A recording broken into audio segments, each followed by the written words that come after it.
যে আশঙ্কাটা আজ থেকে কয়েক মাস আগেই করা হয়েছিল যে রাজনৈতিক দলগুলো পরস্পরের প্রতি কাদা ছোড়াছুড়ি করবে, দেশটাকে বিভক্ত করতে করতে ছোট ছোট উপদলে পরিণত করবে, সেই আশঙ্কাটা যেন সত্য হতে চলেছে।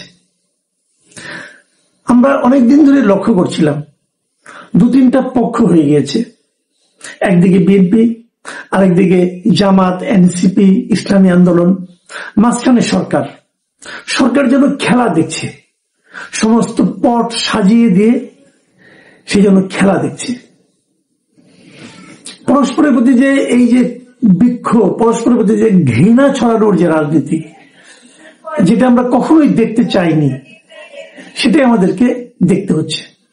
কি বলেছি গত কয়েক মাসে ভাবুন তো আপনারা, ইদানিং যেটা হচ্ছে, বিশেষ করে মিটফোর্ডের ওই সোহাগের হত্যার পরে জাতীয় নাগরিক পার্টি এবং জাতীয়তাবাদী দল বিএনপি, এনসিপি এবং বিএনপি, তারা পরস্পরের বিরুদ্ধে কি কি কথা বলছে, আমি দুই একটা কথা কেবল আপনাদেরকে একটু স্মরণ করে দিতে চাই। শুনলে আপনারা মন খারাপ করবেন, আমরাই মন খারাপ করেছি। কিন্তু বলেছে কি, নাহিদ ইসলাম বিএনপিকে সরাসরি চাঁদাবাজদের দল হিসেবে আখ্যায়িত করেছে। আমরা মাঝে মাঝে বলি যে আপনি আচরি ধরব। চাঁদাবাজের অভিযোগ কি এনসিপির বিরুদ্ধে নেই? সে এনসিপি যদি আজকে বলে বিএনপি চাঁদাবাজের দল, বিএনপির অনেক নেতাকর্মীর বিরুদ্ধে চাঁদাবাজের অভিযোগ আছে, এটা আমি নিজেও জানি এবং আমরা বিভিন্ন জায়গায় যাই দেখি। চাঁদাবাজির অভিযোগ যারা ক্ষমতার সংশ্লিষ্ট থাকে অথবা যারা ক্ষমতায় যাবে বলে সম্ভাবনাময় মনে হয় তারাই করে বাংলাদেশে। এটা নামে কিছু যায় আসে না। এই মুহূর্তে এনসিপি সরকার ঘনিষ্ঠ দল, তারা চাঁদাবাজির সঙ্গে তাদের নাম জড়িয়ে যায়। বিএনপি আগামীতে ক্ষমতায় যেতে পারে, তাদের নাম চাঁদাবাজির সঙ্গে জড়িয়ে যায়। জামাতের নামও কোনো কোনো ক্ষেত্রে জড়িয়ে যায়, সেটা অন্য কারণে। এনসিপির শীর্ষ নেতা, দলের আহ্বায়ক নাহিদ ইসলাম সরাসরি বিএনপিকে চাঁদাবাজের দল হিসেবে আখ্যায়িত করেছেন।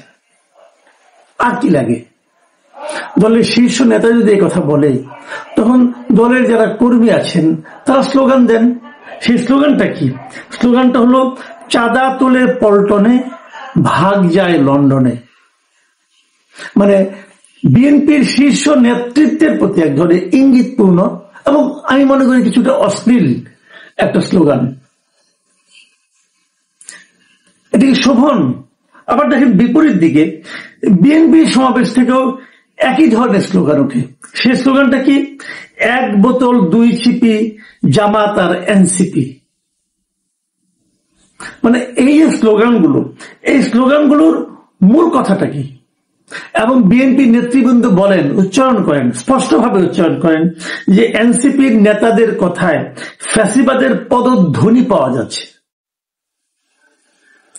দেখুন, এই মুহূর্তে দেশে আওয়ামী লীগ নেই, তাহলে যারা আছেন এরা সবাই কিন্তু বিগত যে ফ্যাসিবাদী সরকার ছিল, আমি যে শেখ হাসিনার সরকারের কথা বলি, তাকে বিতাড়িত করার জন্য সবাই ঐক্যবদ্ধভাবে আন্দোলন করেছেন।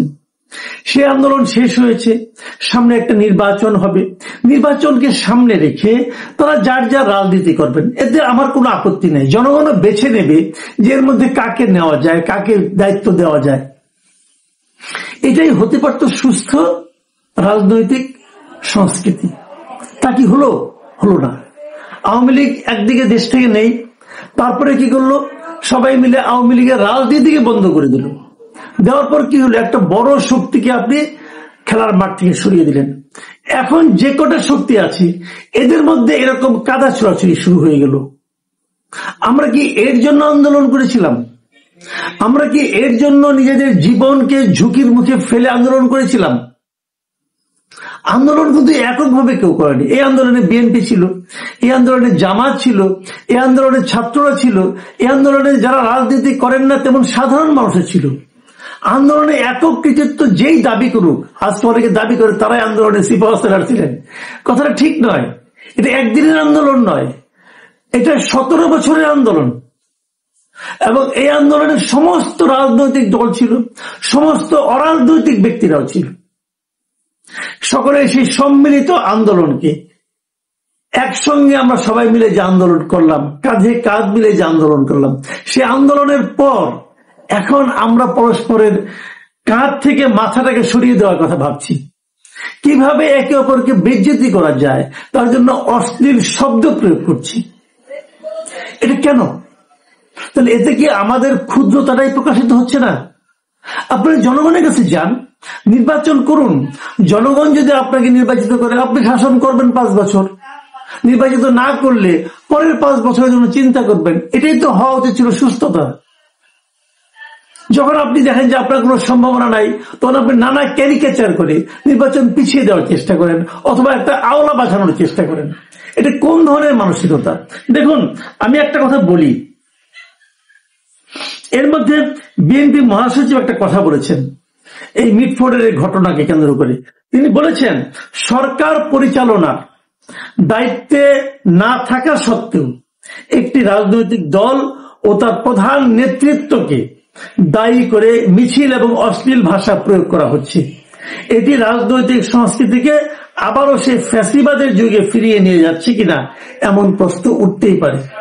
এই কথাটা আমি বললাম একটু আগে, যে বিএনপির নেতৃবৃন্দ বলছেন যে এনসিপির কথাবার্তা ফ্যাসিবাদের যেন ছায়া তারা দেখতে পাচ্ছেন।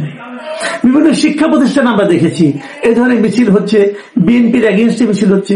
আজকে আবার দেখলাম বিএনপির এই আপনার স্বেচ্ছাসেবক দল তারা শাহবাগ অবরোধ করে বসে আছে এনসিপির সমস্ত মানে মাঠ গরম হয়ে যাচ্ছে। পরস্পর পরস্পরের বিরুদ্ধে শক্তি প্রদর্শন করছে, পরস্পর পরস্পরের বিরুদ্ধে অশ্লীল বাক্য প্রয়োগের প্রতিযোগিতা শুরু করে দিয়েছে। এটা তো আমরা চাইনি।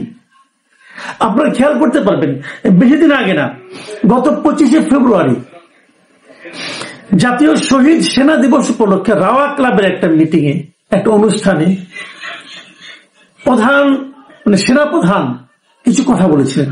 আপনাদের মনে আছে, এটা নিয়ে অনেক বিতর্ক হয়েছিল। তিনি কি বলেছিলেন আজকের এই বাস্তবতায় আমি সেই কথাগুলো আরেকবার আপনাদেরকে স্মরণ করিয়ে দিতে চাই। তিনি বলেছিলেন, নিজেরা কাদা ছোড়াছুড়ি, মারামারি ও কাটাকাটি করলে দেশ ও জাতির স্বাধীনতা সার্বভৌমত্ব বিপন্ন হবে। এই দেশ আমাদের, আমরা সবাই সুখে শান্তিতে থাকতে চাই। আমরা চাই না হানাহানি, কাটাকাটি, মারামারি। দেখুন, উনি আজকের থেকে 6 মাস আগে যে কথাগুলি বলেছিলেন সেটাই কিন্তু এখন আমরা দেখতে পাচ্ছি। তিনি বলেছিলেন, আমাদের মতের বিরোধ থাকতে পারে, চিন্তা চেতনার বিরোধ থাকতে পারে, কিন্তু দিন শেষে আমরা সবাই দেশ ও জাতির দিকে খেয়াল করে সবাই যেন এক থাকতে পারি। কেবল এক থাকলেই এদেশ উন্নত হবে, সঠিক পথে পরিচালিত হবে। না হলে আমরা আরো সমস্যার মধ্যে পড়ে যাব। ওই দিকে আমরা যেতে চাই না। খেয়াল করুন, উনি কিন্তু সবাই মিলে এক থাকতে বলেছেন। আমিও বারবার, এর আগে অনেকবার আওয়ামী লীগ আমলে আমি বহুবার বলেছি যে একটা জাতিকে সামনের দিকে অগ্রসর করতে হলে ঐক্যবদ্ধ থাকতে হয়। বিভক্ত জাতি কখনো অগ্রসর হতে পারে না। আমরা আওয়ামী লীগ আমলে দেখেছি তারা স্বাধীনতার চেতনার কথা বলে দেশটাকে বিভক্ত করেছে, জামাতকে দেশ থেকে বের করে, জামাতকে নিষিদ্ধ করতেছে। মানে যারা জামাত করে তারা দেশে থাকতে পারবে না। তারা বিএনপিকে সন্ত্রাসী দল হিসেবে আখ্যায়িত করার চেষ্টা করেছে। তার মানে যারা বিএনপি অথবা জামাত করে তাদের জন্য এই দেশে থাকাই চলবে না। আমি বারবার প্রশ্ন করেছি, তাদেরকে আপনি কি করবেন? বঙ্গোপসাগরে ফেলে দিবেন? এটা তো একটা দুইটা লোক না। যে প্রশ্ন তখন করেছি সেই প্রশ্ন এখন উল্টো করে করতে হয়। এখন একই কাজ চলছে। কে কবে আওয়ামী লীগ করেছে, কে কবে আওয়ামী লীগের লোকের সঙ্গে হেঁটেছে, ঘুরেছে, বেরিয়েছে, তাদেরকে ফ্যাসিবাদের দোষী হিসেবে আখ্যায়িত করা হচ্ছে, মত তৈরি করা হচ্ছে। এইভাবে জাতিকে যদি বিভক্ত করেন আপনারা, দেশটাকে কিভাবে অগ্রসর করবেন? যে বছর আমি হিসাব করে দেখেছিলাম, যেবার আওয়ামী লীগ সবচেয়ে কম ভোট পায় সেবারও আওয়ামী লীগ 2.25 কোটি ভোট পায়। তো এত লোককে আপনারা কি বঙ্গোপসাগরে ফেলে দেবেন? এইভাবে দেশ অগ্রসর হতে পারবে না। যে কথাটা আজকের থেকে 5 মাস আগে সেনাপ্রধান বলেছিলেন, তিনি বলেছিলেন, আমি আপনাদের সতর্ক করে দিচ্ছি, পরে বলবেন সতর্ক করিনি। এই দেশ আমাদের সবার, আমরা সবাই সুখে শান্তিতে থাকতে চাই। ঠিক একই কথা আমরাও বলতে চাই। আপনি বিএনপি করুন ভাই, কোনো সমস্যা নাই। আপনি এনসিপি করুন, তাও আপনার স্বাধীনতা। আপনি জামাত করুন, তাতেও আমার কোনো আপত্তি নাই। কিন্তু আমাদের জীবনকে দুর্বিষহ করে দেবেন না।